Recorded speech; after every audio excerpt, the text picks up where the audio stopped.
So prior to that, and indeed to set the scene for the panel discussion, we're going to have Jeff Pradhan, my good friend. He's the Sales and Marketing Vice President for Peregrine Development International, who are the developers of the Global Gateway Logistics City. Fantastic whole park there, and of course the co-organizer of today's event. Jeff's also previously served as the president of the Clark Investors and Locators Association.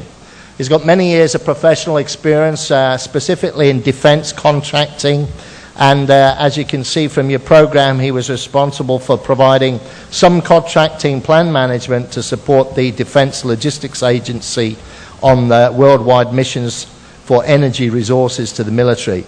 Very interesting as well, Jeff also worked with the Office of the President of the General Assembly of United Nations in New York, where he was doing extensive research for the Office of the President, including looking at research papers on the rule of law, international trade and development, and United Nations reform. So to talk us through the private sector wish list for Clark, please welcome from Peregrine Development International, Vice President Jeff Pradhan. Jeff.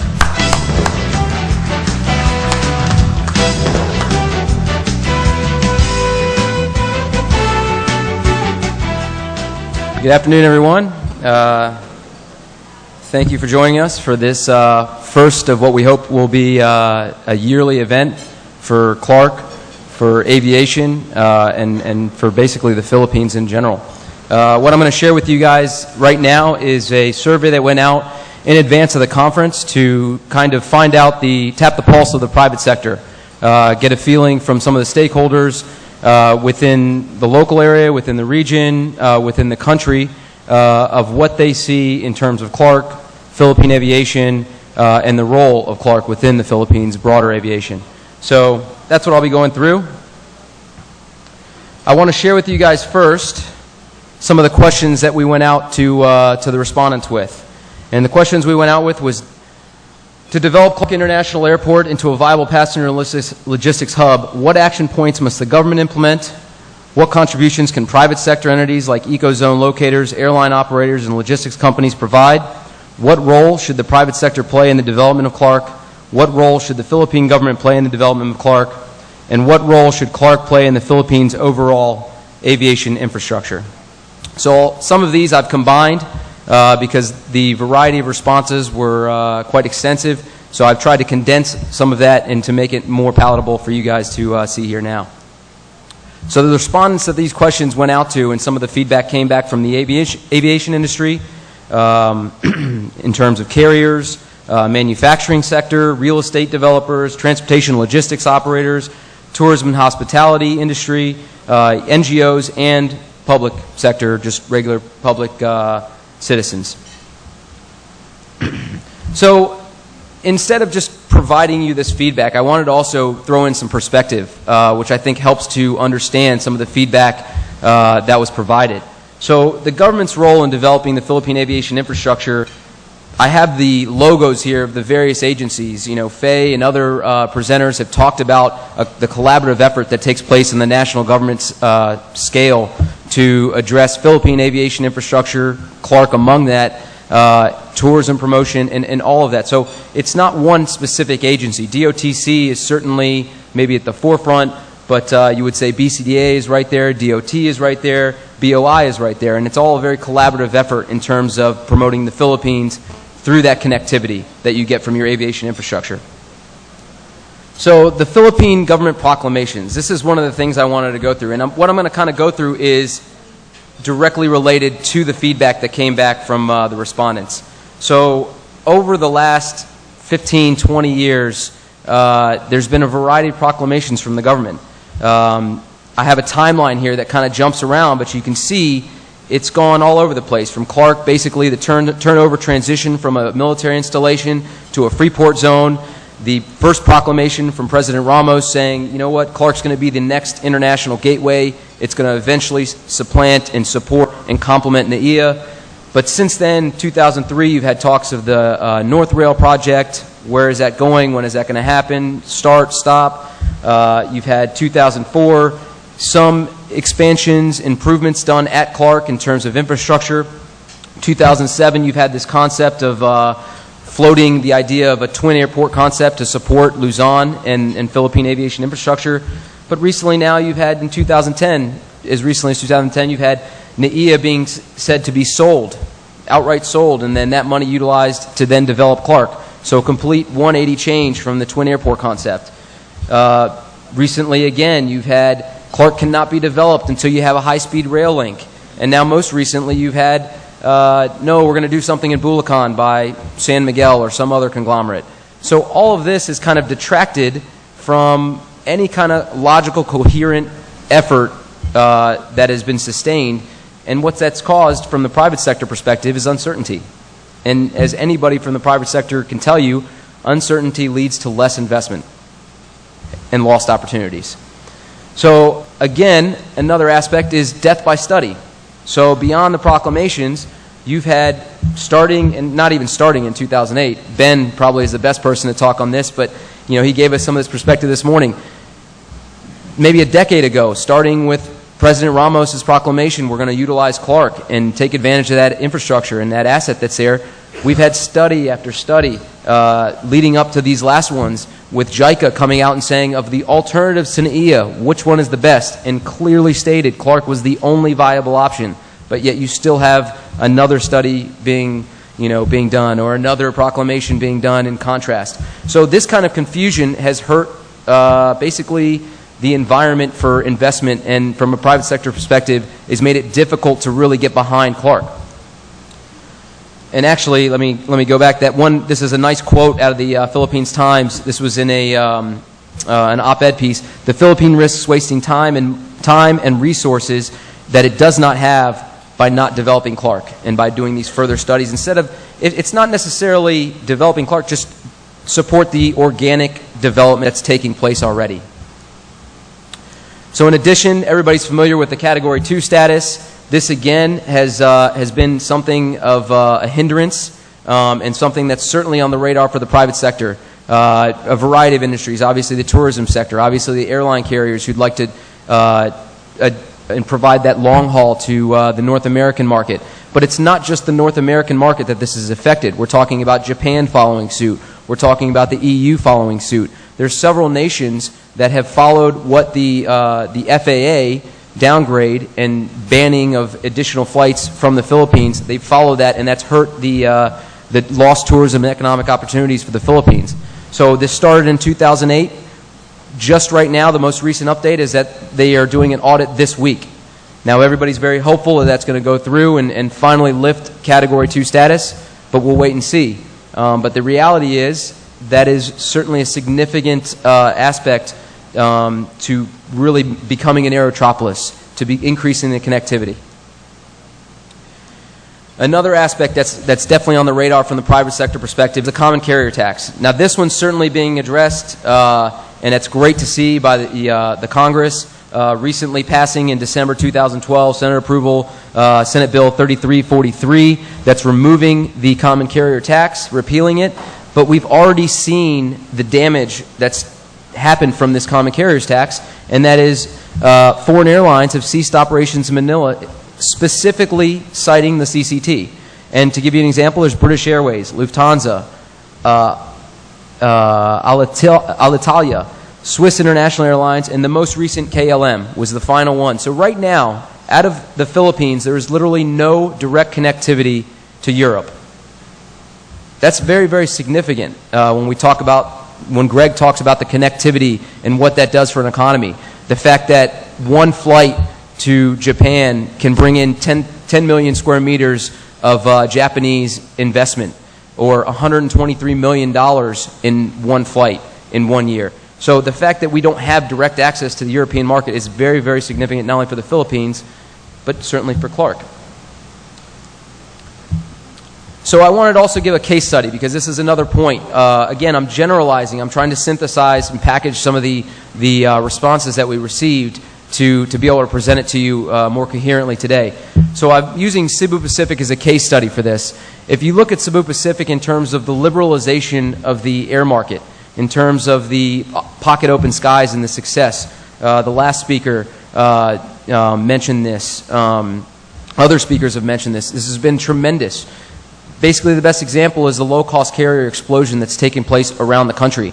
But just microcosm of that, look at Cebu Pacific. It used to be a monopoly. It used to be PAL that had sole access to air connectivity and in and out of the country, and that really did not improve growth. That did not improve connectivity.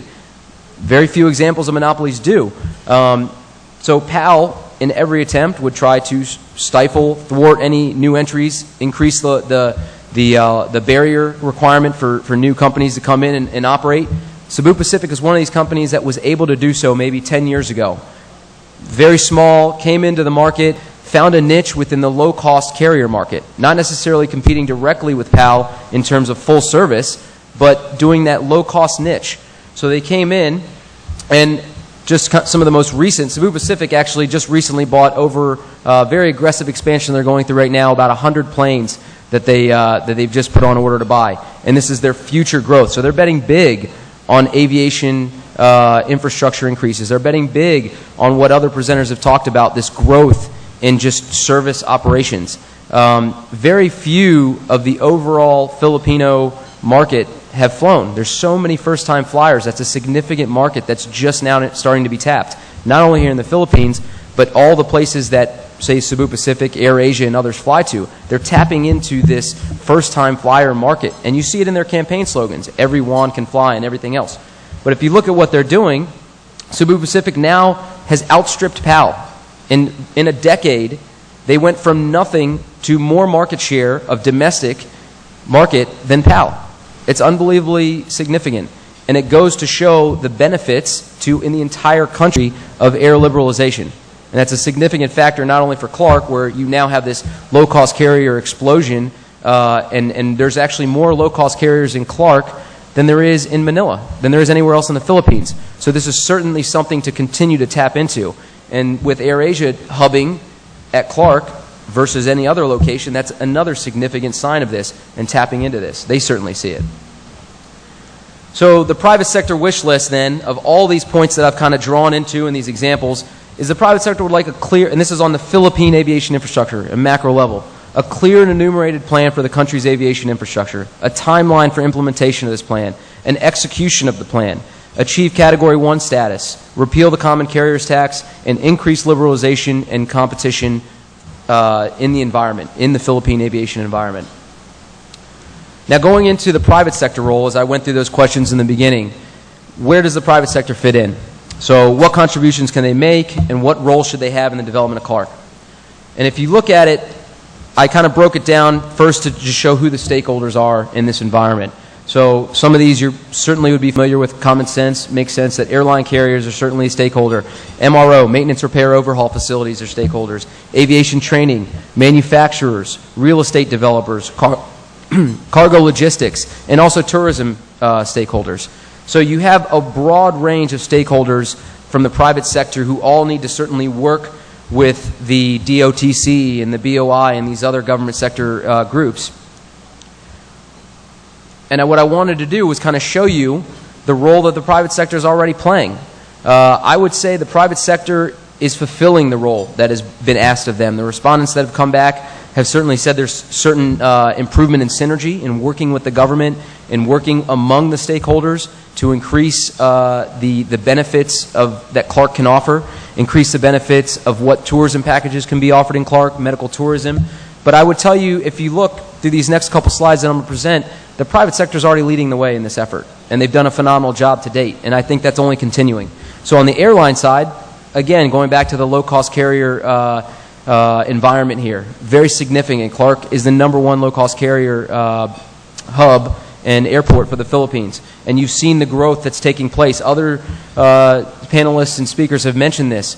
1.3 million passengers last year, maybe not so significant in the larger scale of things, but what is significant is in the next 3 years, you're talking about very close to 10 million passengers being here at Clark. So one of the fastest growing airports in the world, both on the international side and the domestic side now, and certainly this goes into what you'll see here, I'll show you in a little bit with Emirates. But tremendous growth that has to be kept up with, really, at this point. The MRO facilities I mentioned, you're already seeing investment. This is Singapore Airlines Engineering has committed $100 million investment for 5 MRO facilities, maintenance, repair, overhaul facilities. This, again, is a Cebu Pacific joint venture with Singapore Airlines and Cebu Pacific. They already have their first hangar up that's been servicing A320s for about 2 years, 2 years plus. They currently are building right across from that hangar another A320 hangar. I met with Rene Bengzon, who will be joining the private sector panel here after me, and he's shared the plans for Singapore Airlines. In the next month or two, they'll be breaking ground on the wide-body hangar, and then before the end of the year, they'll be breaking ground on the A380 hangar. And they have space there for a total of 6 hangars. So very significant what they're doing. In addition to Singapore Airlines, I don't have the graphic here, but there's Metrojet.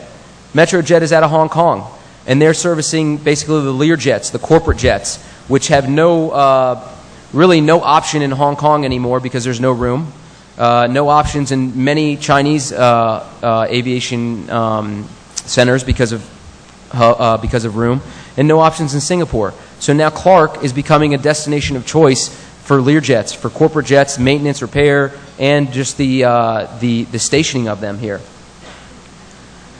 Flight simulation, RV was one of the provided a question earlier, but another joint venture, Cebu Pacific and Canadian Aerospace Engineering, they put up a $50 million facility, full motion simulators for A320s. Open, they've got their first 2 simulators in operation today. I was able to see that facility as well. Very, very impressive.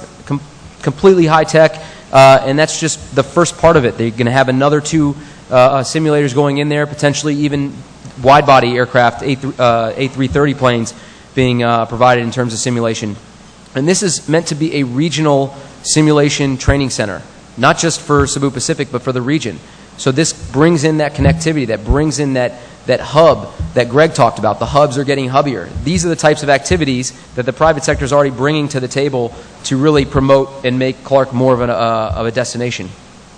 On the manufacturing side, there's Jamco, and there's several others beyond this in many of these categories, but I'm just giving you kind of a sampling. Jamco has come in and they're doing aviation plane interiors. They basically are building the kitchen areas, the cabinetry, the areas where the stewardesses and stewards operate. And they're doing this for both Boeing aircraft and Airbus aircraft. Very significant that they've decided to choose Clark. And what's significant about this is that when one comes in, many others follow it. It always happens that way. Just like Emirates. You're not going to see Emirates come in by themselves. Emirates has a whole ecosystem of other groups that follow their moves. They don't do their own route planning. They don't really follow anything except, oh, Emirates is going? Okay, we'll be right behind them. Same thing with these manufacturers. It becomes easier for them to operate in terms of logistics, in terms of manpower, in terms of education resources when they all come into an area. So I mentioned this logistics side. I'm not on the government sector, so I can kind of hint maybe a little bit more than some others that one of these 2 major players who was here before and still operates here is very close to coming back to Clark and very close to coming back to the Philippines because they left recently and have found it difficult to operate in China, as many other companies have, and have now decided, you know what, it's probably time that we look at coming back to Clark for our operations. But currently, right now, you still have 13 flights per week, technical stops, being done by UPS and FedEx through Taipei into China, where the main volume is. But that's still happening at Clark. But what you're going to see is an increase in this, especially with Emirates. Emirates wide-body aircraft is going to provide, I can't remember the figures, but an enormous amount of cargo space that can now reach Dubai and pretty much anywhere in the world from there. So that's going to provide an opportunity for Texas Instruments, Samsung, and many other locators who are here right now and unfortunately still shipping out of Manila because they don't have the ability to ship out air freight through the narrow-body aircraft to now do it at Clark. So that's going to only improve what you're seeing logistics-wise from Clark. Real estate developers, you have GGLC, you have Berta Phil, you have PhilExcel, you have Dong Wong. You have a variety of groups who are here providing commercial space, office space, BPO space, logistics space, manufacturing space. And this is certainly something that's necessary. And really the key factor for this is the planning. Land use planning within the airport complex is very important, and land use planning outside of the airport complex is very important, as Greg and others have alluded to. And so you already have players in this sector who are anticipating this airport's growth, anticipating the businesses that are going to be coming in because of the connectivity provided by the airport, and are catering to that. So talking about the Philippine aviation and Clark and the role that it will play in the Philippine infrastructure, here's some of the connectivity that already exists today in the region. Clark already has more international flights and passenger volume than Cebu. Cebu is a domestic hub. It's always had more domestic passenger volume than Clark. But Clark, for whatever reason, the way it developed, has always been kind of a regional international hub, and especially for the low-cost carriers. Now what you're seeing, beyond the international connectivity, is the domestic connectivity. This has happened just recently within, I'd say, the last maybe year and a half, 2 years, but certainly with Cebu Pacific, AirAsia, Airfield Express, these guys are now being able to link you from Clark to Puerto Princesa, Calibo, which is Boracay, Cebu, Davao, and soon to be many others. But what this has done, straight out of the mouth of the Emirates Vice President for Route Planning, is this has provided basically the loop within the Philippines that can pick up all the potential OFWs and other travelers who can then board that wide-body aircraft from Clark and now go over to the Middle East. Obviously, the OFW population there is significant, around 3 million OFWs, a majority of them coming from central and northern Luzon. So those can reach Clark without any problem, but even the ones in the other parts of the country now have the connectivity to get to Clark and get to the GCC countries now. So in addition to that, what else is being seen in terms of the connectivity that's being provided by Clark?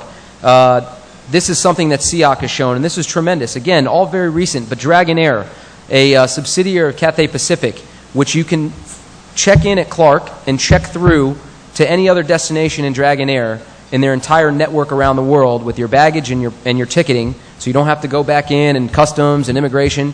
You check through at Clark and you can get to anywhere in the world that Cathay Pacific services through Hong Kong. AirAsia, this is great. I didn't find this graphic until I looked at the souvenir program, that they just updated this. I actually have done this. I went to Bali through Clark, checked through baggage. Phenomenal. Completely efficient, stress-free, and just a wonderful experience to not have to go through immigration and not have to read these processes.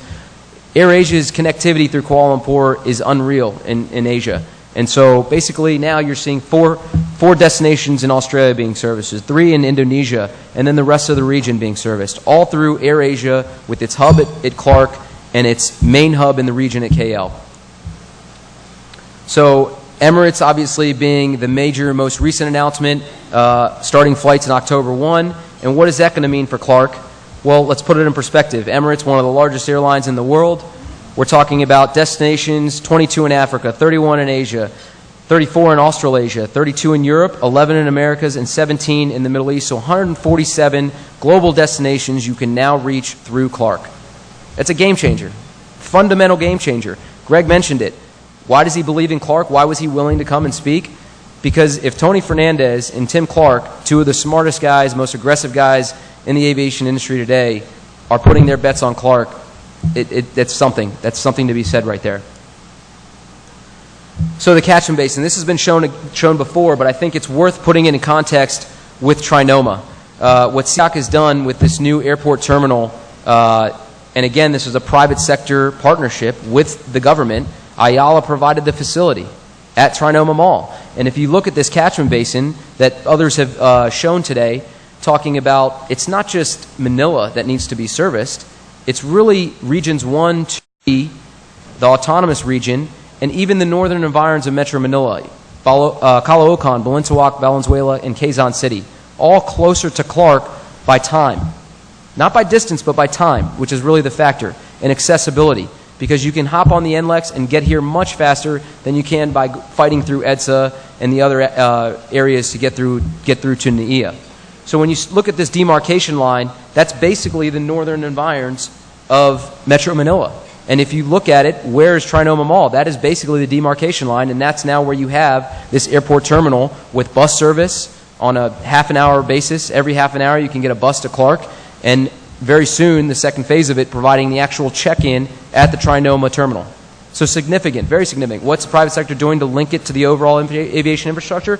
This is a great example of that. So this is also, hasn't necessarily been shown, but I think it's very, very relevant to put things in perspective. Greg has mentioned this. The orientation of the runways being so key for aviation today. The old design of airports was certainly cross runways. But now with technology, with the planes being able to handle crosswinds, now basically you want nothing but parallel runways. And they can service much more flights per hour, in terms of air events, landings and takeoffs, and they can also operate independently. Whereas NAIA has cross runways perpendicular to each other, and essentially means on the operation side you're talking about one runway that's usable at a time. Clark has 2 parallel runways today, and the ability to put in a 3rd independent parallel runway. With that setup at Clark, you can go up to 80 million passengers with the 3 independent parallel runways. NAIA is at capacity at 40 million passengers, and it will remain that way, just very similar to Washington, D.C., Reagan National Airport. 1 runway, 1 operational runway, that's what you can get out of it. Very good for the capital region. You can't really improve or fix it. In addition to that, 645 hectares is the size of the entire airport complex. Anybody who's here who's flown out of NAIA knows you can't transfer between terminals. You can't transfer your baggage. You can't transfer your person. So you've got to physically leave the terminal you're at if you're going to fly into Manila from the international market, and then you want to transfer to a domestic flight to Boracay or Davao or one of these areas. You've got to get out of the airport, check out, get your baggage, drive in a taxi, half an hour at least, depending on traffic, to the other terminal to then catch your connection flight. Nowhere in the world is that happening anymore. Everybody's trying to design that out of the system, and you can't fix that for NAIA.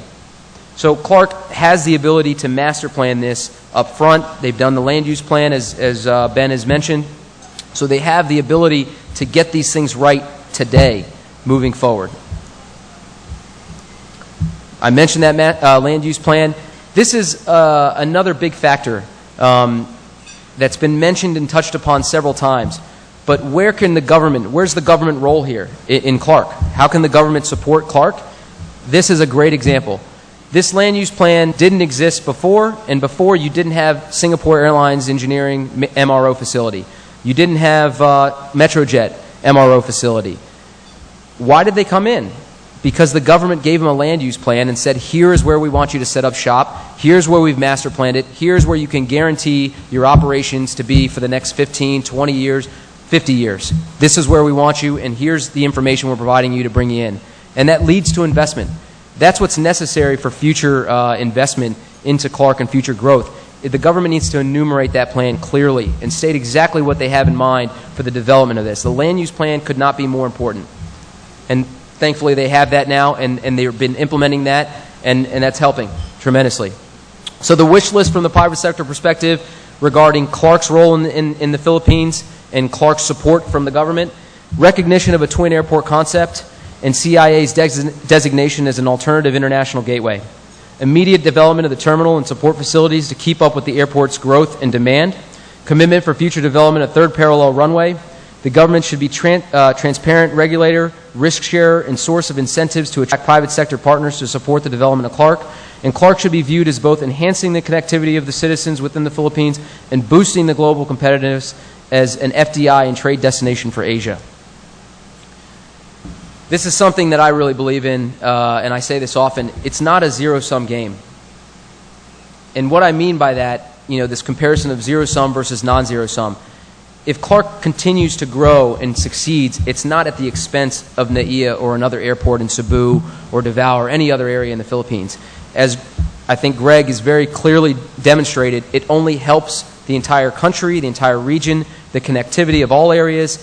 It even helps that twin airport concept.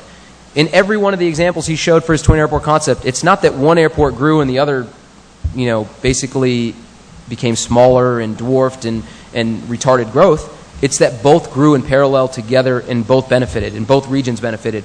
And one thing that's very important to mention is the congestion in NAIA, the infrastructure constraints in not in NAIA, but of Manila in general. All these issues that are not necessarily directly related to the airport, but in overall infrastructure of aviation, seaport, roads, sewage, drainage, flooding, you need an alternative growth pole outside of Manila that's independent of Manila that can now be an alternative for investment, for connectivity, for these basically these industries to go and set up shop. Otherwise, they have no choice. They're going to continue to go to Manila. Or at some point, they're going to say, you know what, Manila is not attractive because of the flooding, because of the infrastructure, and because of the traffic, and we'll go elsewhere in ASEAN. So at the end of the day, we're talking about, again, lost opportunities. And that's why I'm talking about this zero sum. The further development and utilization of Clark, it's a win-win for the country. It's a win-win for everyone.